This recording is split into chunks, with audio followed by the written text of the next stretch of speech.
Hello, ഫാംഫ്ലിക്സ് വീഡിയോയിലേക്ക് എല്ലാവർക്കും സ്വാഗതം.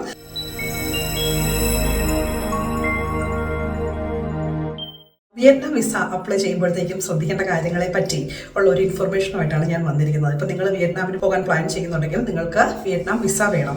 വിയറ്റ്നാം വിസ ഒരിക്കലും ഓൺ അറൈവൽ അല്ല കേട്ടോ. അപ്പം നിങ്ങൾ മസ്റ്റായിട്ട് നിങ്ങൾ വിസ അപ്ലൈ ചെയ്തിട്ടേ നിങ്ങൾ പോകാവുള്ളൂ. വിസ കിട്ടാനായിട്ട് 5 ദിവസം തൊട്ട് 7 ദിവസം വരെ എടുക്കാം. ഓക്കെ, സോ വിസയുടെ ഫീസ് $25 ആണ്.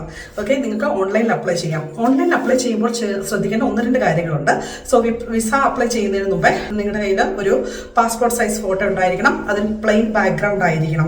പിന്നെ രണ്ടാമത് ശ്രദ്ധിക്കേണ്ട കാര്യം, നിങ്ങളുടെ പാസ്പോർട്ടിന്റെ കോപ്പി അപ്ലോഡ് ചെയ്യാൻ നിങ്ങൾ റെഡിയാക്കി വെക്കണം. ഓക്കെ, പിന്നെ വിസ ആപ്ലിക്കേഷൻ ഫോം ഓൺലൈനിൽ ഫില്ല് ചെയ്യണം. ഈ വിസ ആപ്ലിക്കേഷൻ ഫോം ഓൺലൈനിൽ ഫില്ല് ചെയ്യേണ്ട കാര്യം വരുമ്പോൾ ചെറിയ ഒരു പ്രശ്നമുണ്ട്.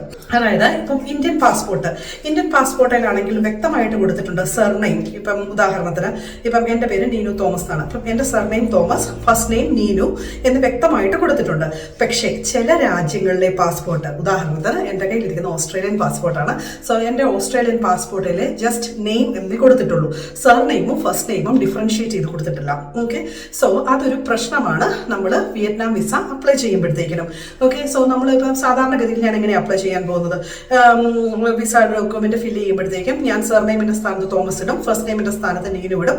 ഞാൻ വിസയ്ക്ക് അപ്ലൈ ചെയ്യും. വിസയ്ക്ക് അപ്ലൈ ചെയ്യുമ്പോഴത്തേക്കിനും വിയറ്റ്നാം എംബസി അത് റിജക്റ്റ് ചെയ്യും. റിജക്റ്റ് ചെയ്യുന്നതിൻ്റെ കാര്യം, ഞാൻ അപ്ലോഡ് ചെയ്ത പാസ്പോർട്ടിൻ്റെ കോപ്പിയിൽ കിടക്കുന്നത് സർനെയിം ഫസ്റ്റ് നെയിം ഡിഫറൻഷിയേറ്റ് ചെയ്ത് കിടപ്പില്ല. ജസ്റ്റ് നെയിം എന്ന് പറഞ്ഞേ കിടപ്പുള്ളൂ. അപ്പം നമ്മൾ എന്ത് ചെയ്യും, നമ്മൾ അവരോട് ചോദിക്കും എന്താ നമുക്ക് ചെയ്യാൻ പറ്റുക എന്ന് പറയും.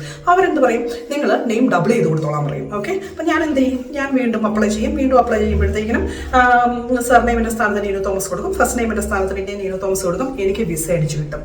ഈ വിസയുമായിട്ട് ഞാൻ ഇവിടെ ഇമിഗ്രേഷനിൽ ചെന്ന് കഴിയുമ്പോഴത്തേക്കും എയർലൈൻസുകാർ എന്നെ കയറ്റിവിടില്ല.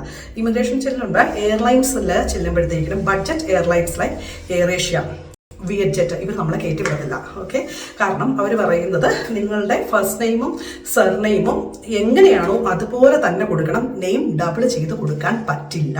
ഓക്കെ, അത് എയർലൈൻ റൂളാണ്. ഓക്കെ, അത് വിയറ്റ്നാം എംബസിയുമായിട്ട് യാതൊരു ബന്ധവുമില്ല. അവർ പറയും വിയറ്റ്നാം എംബസി വിളിച്ചോളൂ, ഇതെങ്ങനെയാണെന്ന് വെച്ചാൽ കാര്യങ്ങൾ സോർട്ട് ഔട്ട് ചെയ്തോളൂ, ഞങ്ങൾക്ക് നിങ്ങൾ ഈ നെയിം ഡബിൾ ചെയ്തിരിക്കുന്നത് കൊണ്ട് ഞങ്ങൾക്ക് നിങ്ങളെ കയറ്റിവിടാൻ പറ്റില്ല എന്ന് പറയും. അപ്പം നമുക്ക് എന്ത് വരും, നമ്മുടെ പൈസ പോവും, നമുക്ക് കയറി പോകാൻ പറ്റില്ല. സോ നിങ്ങൾ ശ്രദ്ധിക്കേണ്ട കാര്യം, ഇപ്പോൾ നിങ്ങളുടെ പാസ്പോർട്ടിൽ സർനെയിം ഗിവൺ നെയിം എന്ന് ഡിഫറൻഷിയേറ്റ് ചെയ്ത് കൊടുത്തിട്ടില്ലെങ്കിൽ നിങ്ങൾ വിയറ്റ്നാം വിസയ്ക്ക് അപ്ലൈ ചെയ്യുമ്പോൾ ഇങ്ങനെ ചെയ്യുക. അതായത് നിങ്ങളുടെ സർനെയിമിൻ്റെ സ്ഥാനത്ത് നിങ്ങളുടെ ടൈറ്റിൽ എന്താണോ അത് കൊടുക്കുക. അതായത് ഇപ്പം എനിക്ക് സർനെയിമിൻ്റെ സ്ഥാനത്ത് ഞാൻ കൊടുക്കാൻ പോകുന്നത് മിസ്സിസ്. ഓക്കെ, ഫസ്റ്റ് നെയിമിൻ്റെ സ്ഥാനത്ത് നീനു തോമസ്. ഓക്കെ, അങ്ങനെ കൊടുത്തു കഴിയുമ്പോൾ നമുക്ക് വിസ അടിക്കും. ആ വിസ വെച്ച് നമുക്ക് വിയറ്റ്നാമിലേക്ക് ട്രാവൽ ചെയ്യാം. ഓക്കെ, ഞാൻ ഈ പറയുന്ന കാര്യങ്ങൾ നിങ്ങൾ വിചാരിക്കും, ഇതൊക്കെ ഇത്ര വലിയ കാര്യമാണോ? ഇതൊക്കെ ഇച്ചിരി കാര്യങ്ങൾ തന്നെയാണ് കേട്ടോ. നമ്മൾ ആരായാലും എയർലൈൻസുകാരെ അവരുടെ പോളിസി അവർ ഫോളോ ചെയ്യും. ഓക്കെ, അതായത് ഇപ്പം ലേറ്റസ്റ്റ് ഒരു നമ്മുടെ ഇന്ത്യൻ സിനിമയിലെ ഒരു ആക്ടറും ഫാമിലിയും കൂടി അവർ വിയറ്റ്നാമിന് പോകാനായിട്ട് റെഡിയായിട്ട് എയർലൈൻസിൻ്റെ അവിടെ ചെന്ന് ക്ലിയർ ചെയ്ത് പോകാൻ കഴിഞ്ഞപ്പോഴത്തേക്കും അവരുടെ നെയിം ഡബിൾ കൊടുത്തിരുന്നത് കൊണ്ട് അവരെ കയറ്റിവിട്ടില്ല. സോ അവർ ടിക്കറ്റ് മാറ്റി ഒരു ബാലിക്ക് പോയി. ഓക്കെ, സോ നിങ്ങൾ ഇങ്ങനെ കാര്യങ്ങൾ വളരെ കൃത്യമായിട്ട് ശ്രദ്ധിക്കുക. നമുക്ക് നെയിം ഡബിൾ ചെയ്ത് ഒരു കാരണവശാലും കൊടുക്കരുത്. ഓൺ അറൈവൽ അല്ല വിയറ്റ്നാം വിസ. ഓക്കെ, അതുകൊണ്ട് നിങ്ങൾ അവിടെ ചെന്നിട്ട് വിസ എടുക്കാമെന്ന് കരുതരുത്. നിങ്ങൾ ഓൺലൈനിൽ അപ്ലൈ ചെയ്ത ഈ സർനെയിമിൻ്റെ സ്ഥാനത്ത് നിങ്ങൾക്ക് എന്തെങ്കിലും പ്രോബ്ലം, അതായത് ജസ്റ്റ് സർനെയിം എന്ന് പറഞ്ഞ് കൊടുത്തിട്ടില്ല, നിങ്ങളുടെ പാസ്പോർട്ടിൽ ഡിഫറൻഷിയേറ്റ് ചെയ്ത് കൊടുത്തിട്ടില്ല എങ്കിൽ നിങ്ങൾ നിങ്ങളുടെ ടൈറ്റിൽ ഉപയോഗിക്കുക. ഫസ്റ്റ് നെയിമിൻ്റെ സ്ഥാനത്ത് നിങ്ങളുടെ ഫുൾ നെയിം എഴുതുക.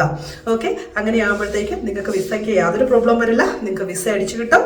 എയർലൈൻ പോളിസിയും നിങ്ങൾ ഫോളോ ചെയ്യും. നിങ്ങൾക്ക് എളുപ്പത്തിൽ വിയറ്റ്നാമിലെത്താം. ഓക്കെ, ഇനി ഇങ്ങനെയുള്ള കാര്യങ്ങൾക്ക് നിങ്ങൾക്ക് എന്തെങ്കിലും ഫർദർ ഡീറ്റെയിൽസ് വേണം, അല്ലെങ്കിൽ എന്തെങ്കിലും ഹെൽപ്പ് വേണം എന്നുണ്ടെങ്കിൽ നിങ്ങൾക്ക് എന്നെ കോൺടാക്ട് ചെയ്യാം. ഞാൻ എൻ്റെ നമ്പർ ഡിസ്ക്രിപ്ഷനിൽ കൊടുത്തേക്കാം. ഓക്കെ, അതുപോലെ തന്നെ നിങ്ങൾക്ക് ഒരുപാട് ട്രാവൽ ഏജൻസീസ് നാട്ടിലുണ്ട്. നിങ്ങൾ ട്രാവൽ ഏജൻസിയെ കോൺടാക്ട് ചെയ്യുക, അവർക്കും നിങ്ങളെ സഹായിക്കാൻ പറ്റും. Okay, thank you.